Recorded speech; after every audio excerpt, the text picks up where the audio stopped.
Hi అండి. ఇంకా మేమైతే ఈరోజు సండేగా ఇంకా మటన్ అయితే తెచ్చేసారనమాట పిల్లలు అండ్ బావ కూడా.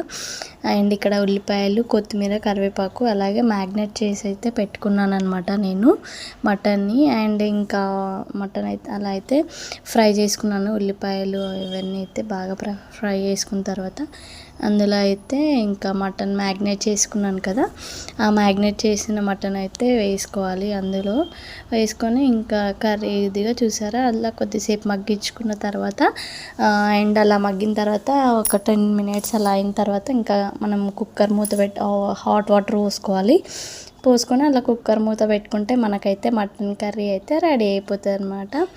అండ్ ఇంకా మీ ఇంట్లో సండే స్పెషల్స్ ఏం చేసుకున్నారో కామెంట్ అయితే చేసేయండి. ఇంకా చపాతీలు అయితే చేస్తున్నాను అక్కడ. ఇంకా కర్రీ అయితే రెడీ అయిపోయిందనమాట.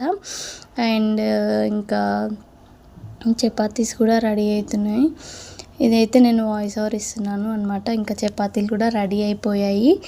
అండ్ ఇంకా పిల్లలు ఇంకా బాగా బయటికి వెళ్ళాడనమాట. వచ్చిన తర్వాత తినాలి. ఇంకా ఫినిష్ అయిపోయింది mutton curry. Today special chapatis and అలాగే బగారా రైస్ అనమాట. ఇంకా మీ ఇంట్లో ఏం చేసుకున్నారో కామెంట్ చేయండి. Thanks for watching video.